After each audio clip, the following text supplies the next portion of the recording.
J'ai donné mes informations sur le dark web le lendemain de la publication de la vidéo.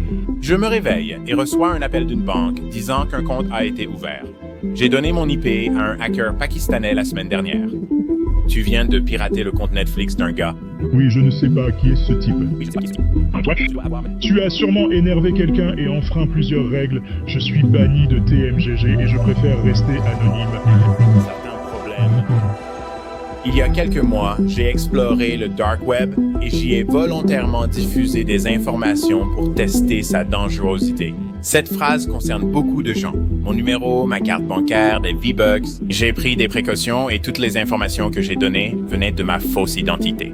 Jeff, je suis James. Depuis cette vidéo, j'ai subi de graves fuites d'informations et des tentatives de hameçonnage sur mes comptes. Je dois vous avouer quelque chose. Je n'ai pas utilisé de VPN quand j'ai enregistré cette vidéo. Aucun VPN utilisé et rassurez-vous, ce message n'est pas sponsorisé par eux. Mais que signifie cela? Le dark web est-il risqué sans VPN?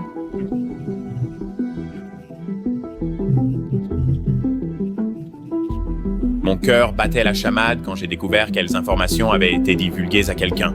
Attends, tu veux dire que je dois contacter le FBI?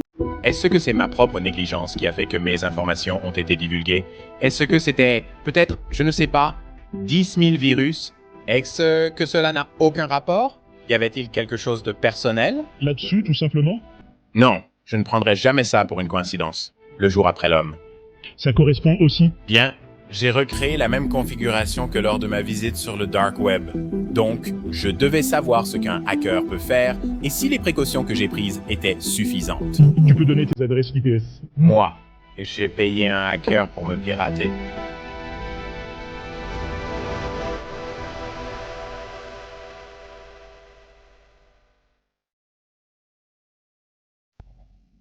Dark Web, oui, c'est très dangereux. C'est vraiment, vraiment dangereux. Ceci est un hacker. Vous ne saurez jamais exactement que vous êtes compromis. Je n'ai pas le droit de vous dire son nom ni son parcours, ce qui validerait son titre de hacker. Le hacking, c'était quelque chose d'amusant. Je veux dire, aucune idée. Même des étudiants, c'est très jeune. Je veux dire, tout ça est disponible partout sur le... Tout ce que je peux dire, c'est qu'il vient du Pakistan et pirate un compte Netflix en 10 secondes. Ce n'est pas une question de, je veux dire, de cuisine Netflix, c'est plutôt comment on vole le... Cookie. Et après avoir posé seulement quelques questions, j'ai su que ce gars-là était vraiment doué, donc quelqu'un va juste faire un scan aléatoire. Qu'est-ce que tu veux dire par là? Que se passe-t-il? On trouve une adresse IP, comme le URIP et de nombreuses commandes sur le dark web. D'accord, tu as juste besoin de copier la commande et tu utilises simplement l'adresse IP, puis il l'exécute sur ta console. Alors, que peuvent-ils faire avec juste mon adresse IP? Tout dépend du type de vulnérabilité. Mais si tu peux accéder au routeur, c'est vraiment... intéressant. Si l'est sur ton réseau est connecté avec certains routeurs, tu peux juste entrer et accepter les données. Si quelqu'un avait mon IP, il a trouvé une faille réseau. Il pourrait accéder à tous les systèmes connectés au réseau et accéder à toutes les données sur ces appareils essentiellement. Donc, ils pourront analyser les vulnérabilités de Windows mises à jour à l'intérieur de votre machine Windows. Voilà comment ça fonctionne. Pour expliquer pourquoi je vais donner plus d'informations personnelles à un hacker pakistanais, je dois d'abord raconter comment ce chemin vers la tranquillité d'esprit a commencé. Éléphant dans la pièce a téléchargé 10 000 virus. Pensez-vous que ce soit probable? Voici Kit Boga, son numéro de sécurité sociale est... et qui est sans aucun doute la personne la plus compétente que je connaisse pour éviter de se faire voler ses informations. C'est... ce que je dis toujours aux arnaqueurs. Il passe ses journées à parler aux arnaqueurs.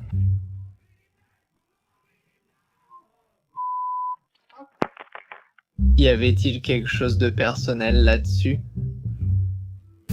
J'ai tout effacé. Et votre réseau a été séparé dans un autre réseau. J'ai tendance à penser que beaucoup de ces choses viennent de fuites de données. Grâce à son expérience, je lui ai demandé d'éclaircir ce qui a pu arriver avec ma liste d'informations personnelles divulguées. Ça pourrait être quelque chose comme une partie de vos informations qui se trouvait dans une fuite de données. Certaines personnes, ou des systèmes quelque peu automatisés, passent en revue les données et essaient simplement.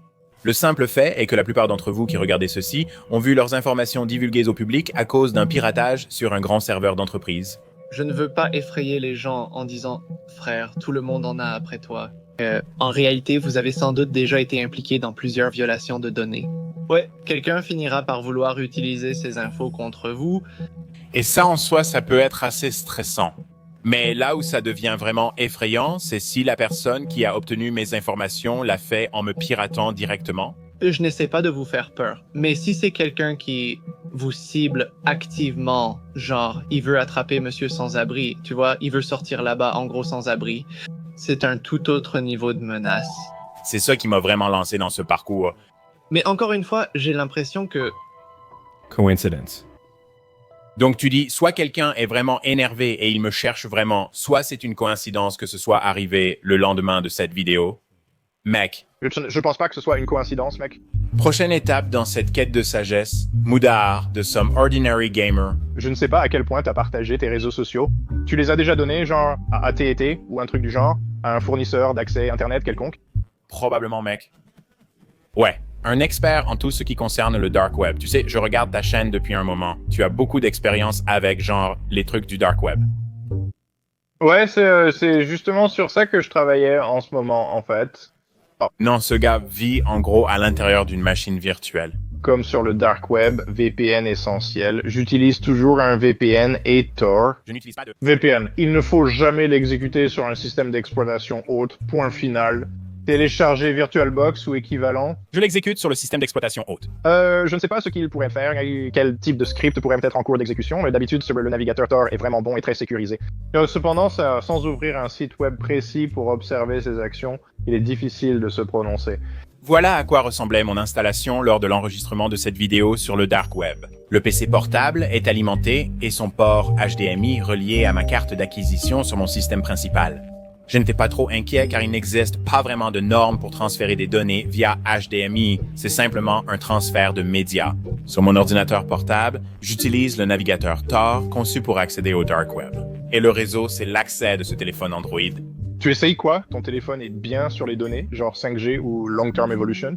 Seul l'ordinateur portable est connecté à ce point d'accès. Ton téléphone Android, t'es juste connecté via le partage de connexion, c'est ça? Il n'y a pas de câble USB ou quoi que ce soit?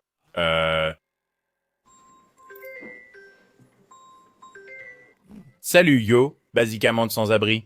Ouais, quoi de neuf? Voilà ce qui m'a empêché de dormir la nuit. Le téléphone était branché à mon PC principal via USB. Pour le partage d'écran, oh là là mec, pour l'enregistrement mec, pour l'enregistrement. Ils pourraient avoir votre adresse IP publique qu'ils peuvent ensuite géolocaliser à votre adresse. Ils obtiennent des informations comme un nom d'utilisateur. Avant de passer au nucléaire, j'étais avec Jean de Tenfold, sécurisé. Je crois qu'une connexion via un réseau cellulaire est bien plus sécurisée que si vous vous connectez, par exemple, à un Wi-Fi public. Après explication, seul le système A est sur le hotspot, le système B uniquement via USB. C'est juste difficile, surtout quand tu mélanges le cellulaire et qu'un des systèmes est directement connecté par USB. Et honnêtement, il se peut qu'il n'y ait pas de solution là-bas. Après tout ce que j'avais entendu de tout le monde jusqu'à présent, tout se résumait à « Eh bien, ça dépend ». Eh bien, ça dépend. Ça dépend, même avec Onion Router, non? Et si tu visites le dark web, si tu n'utilises pas de VPN derrière ça, alors ton adresse IP est... Mieux exposé. Tu devrais en utiliser un. Donc la seule façon de savoir ce qui s'est passé cette nuit-là, c'est de trouver le hacker le plus crédible que je puisse trouver sur la planète. Donc tu dis que si quelqu'un t'envoie même un email malveillant, tu n'as même pas besoin d'ouvrir l'email. Encore une fois, tu seras un bon joueur. Pas besoin d'ouvrir ça. Si je te donnais mon adresse IP, qu'est-ce que tu en penses? Le pire que tu pourrais faire, c'est quoi? Et lui donner exactement ce qu'un hacker aurait pu avoir cette nuit-là. D'accord. Si tu veux me donner ton adresse IP, j'ai trouvé la vulnérabilité. C'est un bouton inondable. Je vais l'exploiter. Je serai à l'intérieur de ton réseau. Alors, suggérons simplement l'historique. Tu peux me donner ton adresse IP, d'accord?